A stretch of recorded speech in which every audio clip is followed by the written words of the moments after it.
All right, I'll count you in appropriately this time. Instead of saying 1, 2, 3, I will reverse it this time. Doug, Like I Doug, messed it up previously. Amber doesn't know what a NASA countdown is. All right.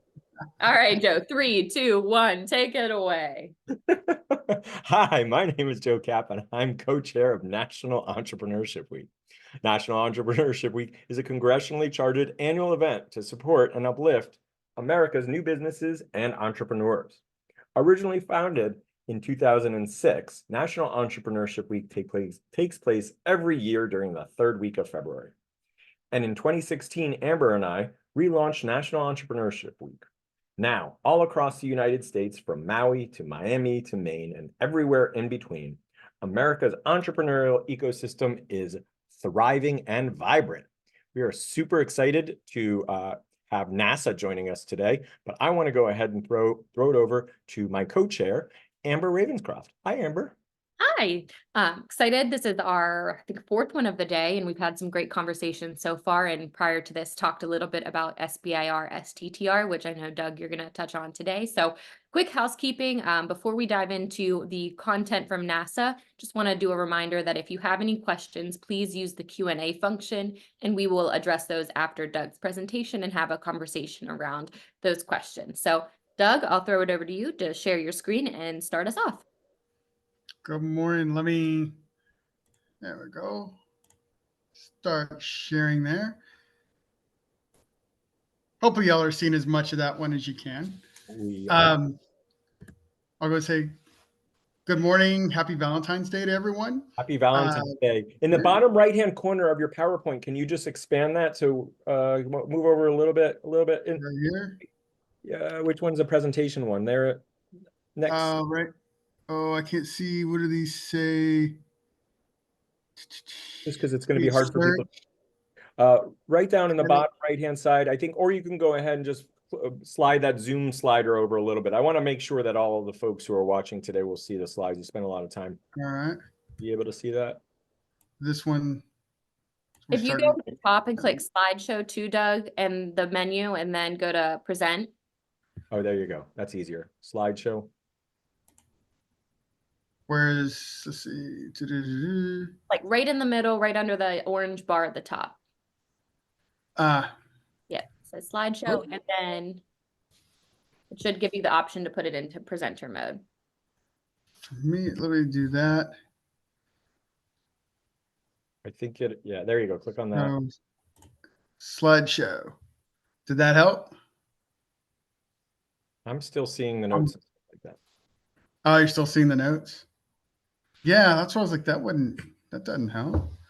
Let me see if there's a way, if nothing else, I can do like this. There you go. There you go. That's perfect. All right, welcome. All right. So we'll go ahead and kick it off again. Doug, welcome. NASA. NASA's all about innovation and improvisation. You never know when the rover, Mars rover is going to go ahead and have a hiccup. So you always have to improvise. Welcome. Thanks for joining us today. Thank you. Thank you for having me. Absolutely. Ops is definitely its own fun little beast. You take whatever's been made and then you say, well, what can we do with it? But so I'll go back over and say, yes, my name is Doug Goodman. I'm with the Johnson Space Center. I am also with the Small Business Innovation Research Program, SBIR and STTR. Real briefly, I want to say before I jump into this, this might be a little different from others. We are actually in the middle of our solicitation right now. So we are currently under a blackout. We cannot talk specifically about the current solicitation. So I do want to preemptively strike at anybody who's going to ask me and say, well, this year, what are you doing specifically? I cannot answer those kinds of questions. I can talk about the solicitations in a general sense. And we do that a lot anyway. So that's what you're going to see a lot today. When I'm going through this presentation, I'm going to just give it all in the general sense. All right. Great. But you can see we're going to go through different parts of it. I want to start with who is it available to? Of course, this is National Entrepreneurship Week. Small businesses in the United States. Specifically, we are looking at businesses with 500 or fewer employees. They always like to point out, they say approximately 80% have less than 50. I think it's something like 25% have 20 or fewer. So we've got an even, there's a good group of individuals and small companies that are exceedingly small who participate in our program. And I'll show you some numbers about that as well. There's also the STTR side that we do. That one you're connecting with the nonprofit college/university. They'll put in here domestic nonprofit research org, federally funded R&D center. Those all qualify under the STTR program. So what can we provide you as an entrepreneur? What is a small business? What is it that we look at? How do we do in this? Well, you can see there, it's the early stage funding. We'll talk about as the seed money. It's we're definitely not the angel investor. We're not the someone who's coming in at the back end of this saying, great, you've done all this stuff. We are talking, you've got the idea, let's build from there. Okay, so that's why you'll see it's up to $1 million for the first 3 years. And I'll show you in a bit our different phases for it, but we absolutely start with that idea center, the back of the napkin kind of a thing. Another thing is we don't take equity in this. It is your intellectual property. You are going to, as part of the program, if you receive a contract, if you're awarded, the way this works, you will then build us something. You will develop a science, a tech, whatever, right? And obviously NASA, we're going to take that and use that in our mission to go to space, moon, the Mars, all of this stuff. But the commercialization side, the intellectual property, this is all year end. We're not going to take it and then say, let's sell it to a bunch of different people. That's not us. In fact, I'll go so far as to say, generally, when it comes to even speaking about the technologies, we do not do a whole lot of work on that end, especially not for a while. In my experience, it's usually a company coming to us and saying, hey, can we put something out? How can we work this out so we can put stuff out there? Because we're just not touching that. It's your intellectual property. Obviously, there's the network, there's the working with the agencies, it's the skills that you get. And I like to highlight that one, the de-risking your technology. Hey, Doug, I'm sorry to interrupt, but the slide that we're still seeing is the agenda one. So I think on the left-hand side, you actually have to click into what you're seeing. Okay. Because right now, the only thing I see is the agenda one, and I want to make sure. Did that pop? Yep, did it pop? That did it. Yep. Yep. Thank you. I don't like this view, but I'm going to stay in this view then. Yep, that's fine. See if I can squint that one down. Yep, there you go. That's perfect. Okay. Yep. Sorry about that, y'all. No problem. No problem. Thank you for bringing that up. Yep. So talking about the small business side, but also what about the research institutions? Because we're all about them as well. That's the STTR program. So on the research institutions, yes, we've got the cutting edge technology. You can see that. We've got the federal funding mechanism of the publications that come out of this. You're going to see the exact same things from as far as benefits to me. It's that the research institution gets that benefit of working with NASA, of getting that entrance into NASA, of being able to then take your technology, develop it. STTR is usually at a slower rate, a little bit shorter area. And so you're going to build that further and then use it as you move along. Obviously, I think most professors can see there's a huge benefit to the students for working with NASA and engaging in these programs. Now, I want to get into some of the details. I had said it was up to $1 million in phase one. So our phase one, though, is $150K on the SBIR side. That's 6 months. It's 6 months. Then halfway through, you submit for your phase two. So hopefully you move on to the phase two and beyond. The STTR program, again, it's a slower program. It's 13 months, same amount, award amount, $150K. It's 13 months in part. You'll see the schedule. I do think it's influenced by the schedule to allow for the research institutions to have more time to work on the program. Phase two is the one that a lot of people want to go straight to. It's the $850K. There really isn't a straight to phase two, unfortunately. It's phase one, then phase two. 24 months, $850K. Beyond now, all of that, right there, that's within the SBIR budget. What I mean is that that's totally paid for within our program. The hope, the goal here is for you to graduate from our program, go through the phase 1 and the phase 2, have developed your technology far enough along that at that point, another entity, usually within NASA, say the engineering department or something like Artemis, your program like that, is going to look at the technology and say, this is fantastic. You've brought this along. We're now going to put in the finances to finish the project, right? To finish that technology and that research. Now, at the same time, say we understand there's some bridging options to help that, because sometimes you can't quite get there. So that's where you'll see the phase 2E, the phase 2X. That's a matching funding. So we'll put in a portion, the other company or the agency, whoever puts in a portion, and that's a 6 to 12 months one. That's a very popular one. They're the phase 2 sequentials.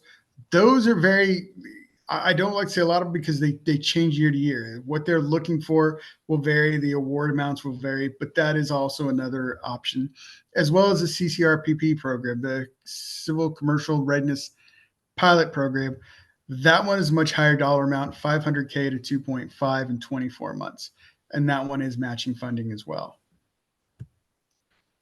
So I told you earlier, I said there's the timeline. Here we've got a generic timeline. Like I said, so our solicitation is open right now, open January 9th. It closes March 11th. So you're absolutely smack dab in the middle of it, right? Awarding then happens usually late May, early June. You see, we'll start in March. We'll start doing the review and selection. But the key thing for a lot of people, they wonder, when is it going to be awarded? Expect it by June. Now, you see, if you get it in June, if you're a research institution, and if we had this as a 6-month program for STTR, I'm talking only STTR, right? If we'd kept it that way, you probably, with most of your students and everybody, kind of going away for the summer, you're probably not going to start until September. And by that point, you would be almost halfway through the phase 1. So we've extended it. Phase 1, then a STTR goes on for 13 months. It's a 13-month program to help with that. All right. I want to go on to the next one. So this chart right here is going to give you some information about where specifically go to find the information about the phase 1. They're going to reiterate about the 500 or fewer. One of the things I want to point out, actually 2 things. One, we've recently changed our websites. So definitely we've got the links in here. Check out those links. The other one is that we've changed to a different website for the actual application process. And we're using something called ProSAMS. So when you go in there, it's prosams.nasa.gov, and you go ahead and register now. And that will take you through the entire application process. Again, I can't talk 2024 very much, but I can present about 2023. And so I want to present some of these numbers. I want to give you some of these. And you can see a lot of them, 249 businesses, 45 million, over 300 technology proposals. I also like to point out for anybody who's here that it's that you're a new timer to it. If maybe you're a business starting right out of college, or you've got this idea and you don't have a lot and you're saying, well, gee, can I really compete in this? Well, 30% of our companies were selected as first-time recipients of a NASA SBIR STTR. 20% of those research institutions came from minority-serving institutions. 4 of those awardees from the research institutions came out specifically from something called IMPLAN, all right, which is it's a Murat Planning Learning Annual Notification. What we did with it's NASA. We love our acronyms. What we've done with this is that was a program we're doing this. It's a pilot program. I think it was in its 2nd or 3rd year. Looks like it'll continue to go on. But what we're doing with this program is research institutions that are minority serving institutions can enter into it, and it'll help them with preparing for that phase 1 to make the connections, to learn, well, not to make the connection, but to learn about the solicitation. I like to think of it as kind of a boot camp to it, and be prepared for it when it comes out. Another question we get a lot that is, so you've gone on, you've put it. I don't know what happened there. Yes, Doug, we lost you. Let me see. His audio cut out in his screen. Rover. And as you can see on this, we have 8 Hey, different. Hey, Doug, I'm just sorry, just 1 second. Yeah. We lost your slides and we lost you for a second. So do me a favor, Okay, reshare your screen. sure. Let me go to here. Sometimes a signal fades in and fades out. Yeah, there we go. There we go. So was I on this slide or do I need to Yeah. go back? Yes. Yep. Terrific. So on this one, I'll say, so it's 8 different technologies that we're presenting and, or that have participated on the Perseverance rover, doing all kinds of science like, whoops, want to make sure my battery's still good. Doing all kinds of science that includes from looking for extinct life to soil samples. Let's see, next one. Also want to present this one. We've got Nature's Fine is a company out of Chicago, Illinois. They had worked with Montana State University, I think originally with NSF. They're working on developing sustainable proteins. So they eventually would be used in non-dairies and vegan foods and things, or meatless foods, things like that. Obviously, we see a need for that. You know, the idea of how do you develop proteins for long duration missions. Okay. I also like to point this one out because something that I personally find interesting is because a lot of people ask that question. Well, what if I don't get it? What are the odds? What do I do? So Nature's Fine. This is one where they put in for it in 2017. They did not get their phase 1 from NASA.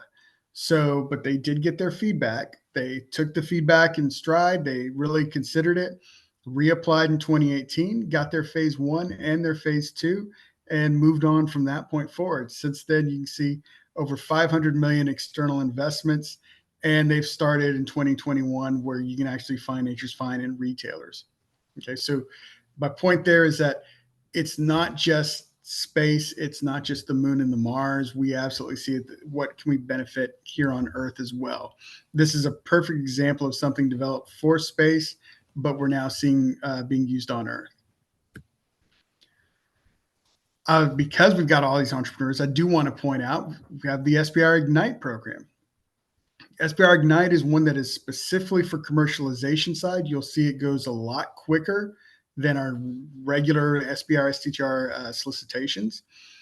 With this one, with the emphasis on commercialization, is also I believe it's like you'll put through a pitch, and we can get to and respond to you very quickly as a yay nay, as opposed to saying we need 4 or 5 months, like you see, to get back with you and give the awards out. So we can get through at least an initial cut and say, you know, are we moving on with you yet? Well, yes or no, right? Keep in mind they do these catalyst events, and the catalyst events are where they'll be talking about the technologies and more about SBIR Ignite. And stay tuned for those. We always put information out on our website. Speaking of where to start, here we've got, I always say, sign up for our emails. Go in there. They will provide the information. They will say, here's where we have everything. You know, here are the solicitations as they're coming out. Keep that monitoring, explore for it. And honestly, you need to go in there, do your research now. This is the weird one where I usually have a specific thing that I say for doing research, but I know that right now you're in the middle of the solicitation. So I can't tell you, hey, call us and let's talk. We're in a blackout. You cannot call us and talk. We cannot discuss the solicitation. So I can say is get in there, review all the subtopics in the focus areas, and try to figure out the best way to answer the question that they've got. I want to end this one with this slide just because it's got all kinds of neat feedback where you can see you're going to see all the different kinds of things that we've talked about where it's enabling complicated technologies These are all quotes from different companies that they presented to it. It's the prototyping, it's the opportunity for the small businesses to compete. And that's one of the things that we're really impressed with. So I think that's it that I've got on this. And I'm going to stop sharing and we can go to Q&A.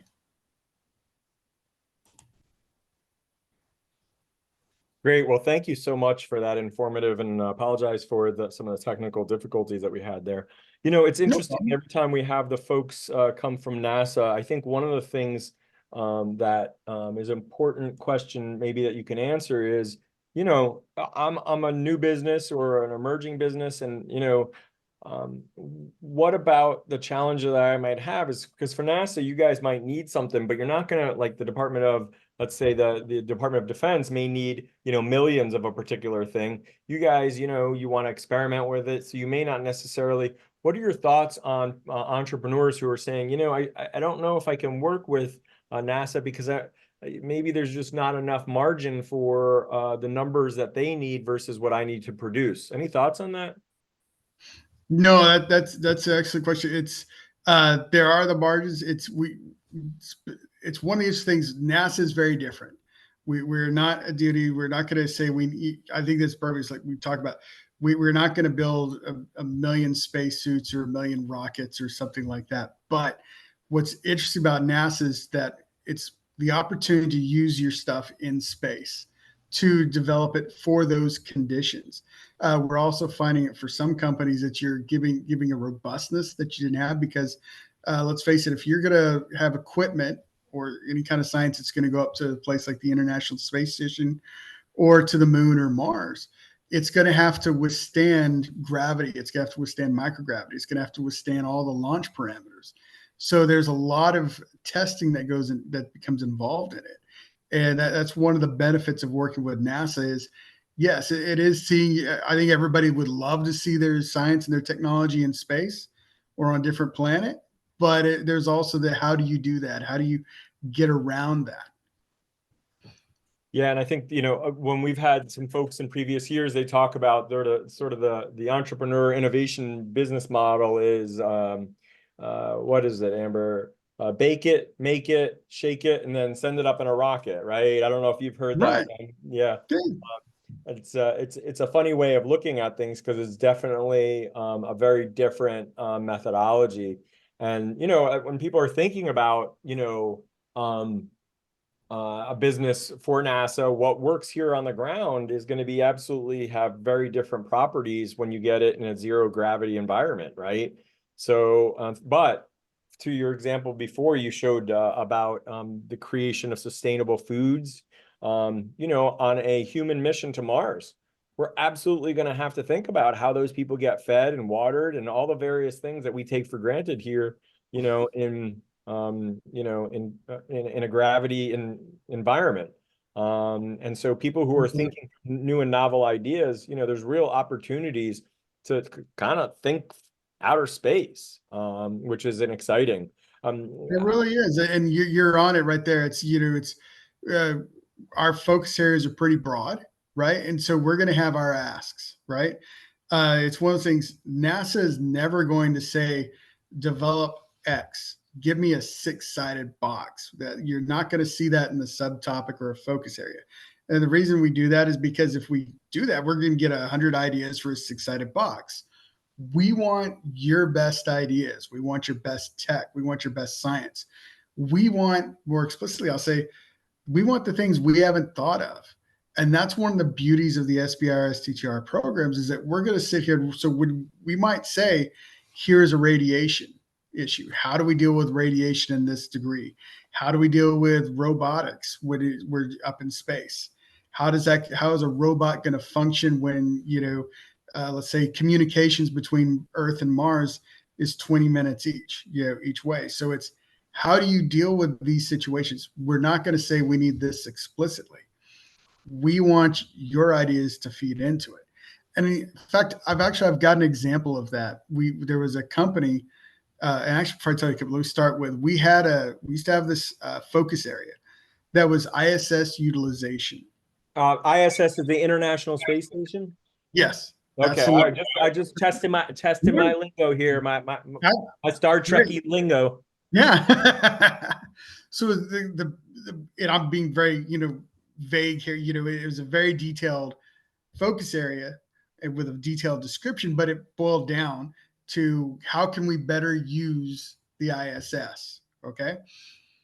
This one company came up with this idea and they said, look, one of the issues that astronauts have is anytime they use a video camcorder, a camera, or a screwdriver, or anything like that, there's either one or two options they've got to deal with. Either A, they've got to load up a battery that's got to be sent up on a flight, say a Dragon or something, and there is a lot of cost for any kind of flight and for equipment that goes up.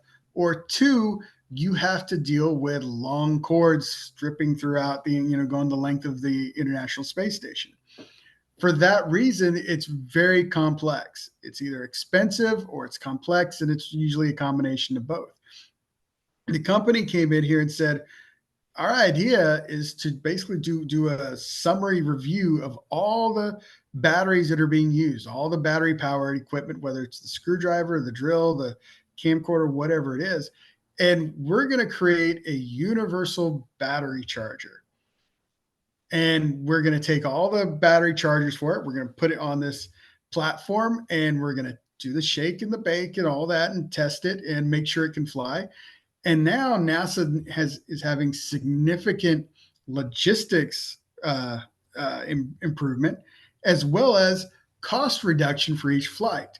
The astronauts love this technology. It's a great win for everyone across the board, including the company, which had commercialized it. But to go beyond that, the point is nobody was asking for this. It wasn't stated in our solicitation, we're looking for a universal battery charger. Again, we're wanting you to bring your ideas to the solicitation. Well, and I think it's really interesting because when you look at what you guys do, like ultimately, I'm going to presume without having read this, but I'm going to presume that at some point, one of the goals is to go ahead and establish a colony on Mars. And so if you think about life here, life on Mars is going to require everything that we have here in some form or fashion in some capacity, so you start talking about foods and, all the various things. So when you come to the table and you say, well, we're not going to tell you, you're leaving it open-ended because there's so many different technologies that are going to be required in order to go ahead and create a Mars, what do you call it? Colony, a living environment. Yeah, like a tiny house. I don't know, like whatever you call it, right? You're gonna, you're gonna be able to go ahead. And so for anybody who's listening, I think what I'm hearing you say, Doug, is that look, at the end of the day, we want the best and brightest ideas, which Amber and I know come from all across the country and every nooks and crannies. It's not just relegated to the coasts or to big cities, but we want your best ideas because we don't know what we don't know, and there's an opportunity for us to be able to take advantage of some of the best ideas for future space technologies. That's what I'm hearing. Absolutely. I always say it's like you're hitting it. It's the best technology.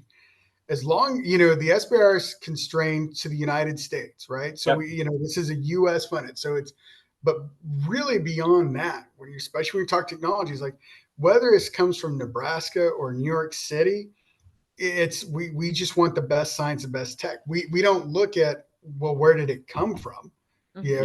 Location is as long as you're within the United States, you're okay. So you're hitting it. It's rural program. It's a great rural program. It's companies don't have to live in the city.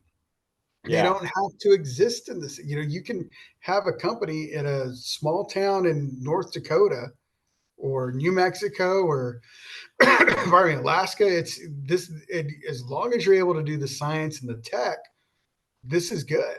And in fact, in some cases, I will say, not all, but in some cases, the reality is there really isn't any other way to test it except at a NASA center. And for that, we have specific agreements that can be put in place to assist with that, to where you can use the funding to pay for the testing. Okay? Yeah.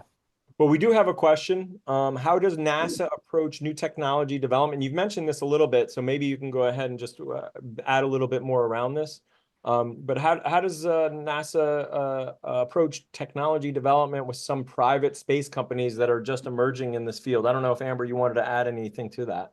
Yeah, I think this is like the exploration of space is a growing interest, and I know that there's a lot of coverage of these companies that are sending people into space. So, I mean, what does that private, like, I think this is a new thing that is kind of really emerging in the news. So, are you collaborating with those public or private space companies, and like, what does that technology development look like in partnership with those entities? So, what you'll see, like I said, specifically with us, what we're seeing, what you're talking about, it's the technology, whether it's with a private aerospace company or not, we're developing the technology for it. Yeah, obviously you're not doing this. This isn't to replace them. You don't put in your application saying, I'm developing this to help out this company. You know, it's for the government. We're always looking at how does this help NASA? How does this help us get into space? But absolutely, whether it could end up being, you know, many of them now, of course, if you're launched on a Dragon, taken up to the ISS, something like that, absolutely, it can be helped that way. Many of these companies that I should say, companies, we're finding lots of companies that are being absorbed by other private aerospace. So it's one of those, it's an opportunity. You graduate through the program, you're developing your technology, your acumen, you're growing, and private companies are coming through, and where this is a burgeoning ecosystem, they're coming through and either wanting to purchase tech directly or purchase the company outright. We are getting more and more commercialization successes that are coming in that direction. It's interesting, Doug, because you mentioned sometimes that NASA has a limited customer base, or they don't need as many, and then this is an opportunity for them to find a new customer segment in these private companies, and it's that segue. So I think that's really interesting. You've touched on this a little bit, and we've talked about several different ways, but we just heard from Department of Energy's SBIR STTR program. And so if you just had to list a couple of ways that NASA is different from the other agencies, like at a very high level for anybody that's listening to know right off the bat, like what makes NASA different from these other SBIR STTR programs? Oh yeah, and that's an excellent question, because so for example, especially when we're talking the SBIR, like DoD or somebody, they may actually have multiple versions of this coming out. I've heard some might do it twice a year, some might do it every quarter or something like that. NASA is a smaller program. It's much smaller than a DoD or somebody. So we only do our solicitation once a year. Sorry, and I'm talking our major solicitation. That's from 6. So that's out now. This is the one time of the year that we do it. The next time we will do it will be likely next January. We do have the smaller SBIR Ignite programs that go on, but again, those are only handled once a year. As you saw in the slides, I think it was like something like 10 companies are chosen from those, and they move through it that way. So that's one of the key differences a lot of people are looking for. Another one is that because there's a lot of people like to do the grants, and I think a couple of agencies do use grants. We do not use grants. All of ours are contracts. They're contract awards that are presented. So those are two distinct differences. And I'm saying, aside from, we do a lot of space, which you're not going to see that on a lot of the others. But when you talk about the structure of the program and its application, how does that work?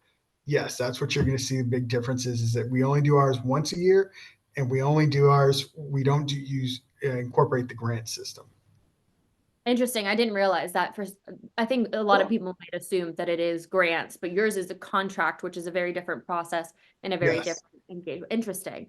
So for a company that's interested in pursuing this, like I know we talked about phase 0 support that Department of Energy has. What are the next steps that a company, if they've listened to this, what are the next steps they can take, and how do they know if their technology is a proper fit? I mean, they kind of can articulate that their technology can fit in many different ways based on the conversations we've had, but What are like Right. the first steps that they should, knowing that you can't talk about this one right now, but Yeah.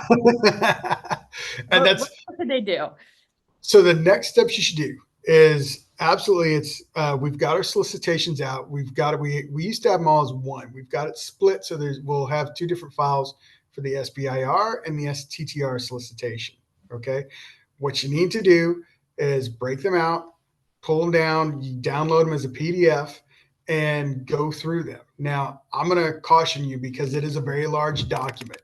And a lot of people I'm think, gonna, oh, I'm gonna tell you, Eileen told us right before this, you need to sleep with it. You need to get really right.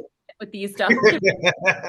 So I'm hearing the same theme here. You gotta love that PDF file. You've got to love the large PDF, but I want to help you with that because I know the big question is, but does my tech apply to this, right? Does my idea actually fit here?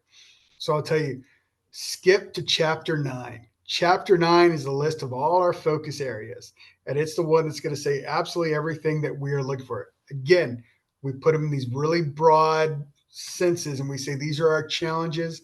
These are the things that we're trying to learn, trying to figure out. These are the things that we do know and the things that we don't know. Because again, we're not going to say we need your tech. We want you to funnel your idea in here. Uh, you need to read through those. If you find the one that fits you, that you're like, okay, this is me, this is it. That is when I tell you now it's time to go back and read through the other chapters. There are apps, like I said, you can go ahead and get started on ProSams. There's a sam.gov. You can set things up through them.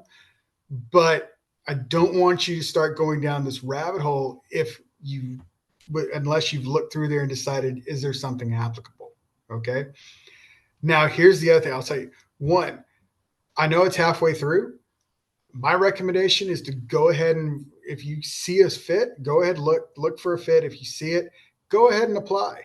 Because the thing is if you apply it, you will get feedback.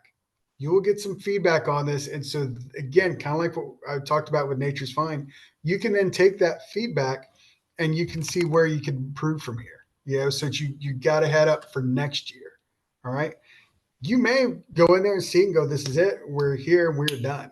So that could be, I'm not saying it won't happen. I'm saying worst case scenario, you've learned from the experience. Okay. A little tip though, don't wait till the last minute. Everybody waits till the last minute. And it's you don't want to wait until like I said, it's March 11th that it's due. If you wait till March 11th, and like right now, I can see I'm having an issue with my battery power. They aren't going to care that your computer had an issue with battery power. Once the deadline passes, it's over. So there are no, oh, wait, but what about, or, oh, ProSams, something, it didn't quite work. Don't wait till the last minute. Get it in there early. Go ahead and look at it. Now, if you look through there, you're not seeing it, or you say, no, I'm not ready for it. Here's the other tip I'm going to give you is, if you want to wait, feel free to wait. Eventually, like I said, by June, we will have our announcements and we will no longer be in a blackout. At that point that we're no longer in a blackout, reach out to us. Reach out to NASA. We can talk. We can get you in touch. If you say, this is the focus area, here's the focus area I'm looking at. I'm interested in talking to the subject matter expert in X. At that point, when we're no longer in the blackout, we can make that connection for you so that you can talk to the person and they can kind of present to you the history of what's going on with the program. Again, they can't tell you about the current solicitation or what's about to come out, but they can say, here's the history, here's the kind of things that we've looked at. And we found those are really helpful for companies. Do not, though, just reach out and say, well, here's 20 different people I'd like to talk to. Pick your 2 or 3. Get your best shot. Do not use this as an opportunity to present your technology to 20 or 30 different subject matter experts. That is not a good use of their time or yours. But to sit there, to meet, to learn about the subtopic you're interested in, that is absolutely what it's meant for. I gotta say, I pulled up the solicitation because I was very curious. Oh, sorry. Really, This has been great, really informative. It sounds to me like you're saying shoot for the stars, but pick one star, Alpha Centauri. Just pick Yes. one. Right. I will Right. say, Yeah. I did Go pull up ahead, the Amber. solicitation while you're talking because I know you can't speak about it, but I was curious about how big of a PDF we're talking about, and it's sizable. But the I'm familiar with several federal grants, solicitations, this look of a document, and NASA gives a lot of like structure for the subtopics, references, what you're looking for. Like there's a lot of detail here. So I really want to echo what you were saying. Go and read that, and it tells you exactly what you're kind of looking for and the expectations that NASA has. So that's a really great, I love that. And I love that you mentioned the feedback, because I think federal agencies do a really good job, if you're not accepted, of providing feedback that you can learn from and grow from. And so I think that can often be not the case for all funding opportunities, but with federal agencies in particular, you give really great feedback and opportunity to follow up. So would encourage folks to definitely take advantage of that. Absolutely. Yeah, and I think this year we actually I haven't gone to find exactly, so I don't know how they've incorporated, but they're either already have or in the process of uploading videos. Hmm. So little quick videos that you can listen to, and again, they'll go over some of the basics about their focus area. If that's a good way, some people are more visual learners than reading through it. I'm going to say though, the absolute word is, it's what's written. Yeah. Do not. I don't care who the subtopic manager, whoever is talking, don't take theirs and say that is absolutely the be all end all. Yep. You get it from the source material. Joe, I'm thinking about what just did that technology last could we come up with to put into NASA here so we can get our technology in space. Like we I really have did something. Yeah. I have a couple of ideas going to involve plasma.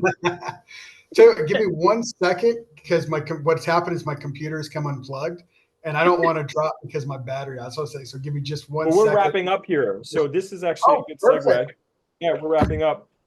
Doug, thank you so much for the opportunity to work with you. Amber, as usual. Jennifer, I don't know if you're actually being visual to all the wonderful people there that are watching this, but thank you for all your support in the background. Doug, we are so thankful for all of the participation today and the information that you and NASA, and in fact, NASA was one of the earliest participants on National Entrepreneurship Week. So we thank you guys Wonderful. coming out, yeah, on a regular basis, and appreciate the fine questions from Amber. So with that, happy Valentine's Day. Amber, do you want to go ahead and take us home? Yeah, I'll take us home. We are wrapping up this one. Our next one will kick off at 2 p.m. with the United States Department of Agriculture Rural Development. So a lot of great programming coming up. Thank you again, Doug, for this awesome resource, and we appreciate everyone hopping in. Thank you all for having me. All Yep. right, take care. We'll talk soon. Thank you.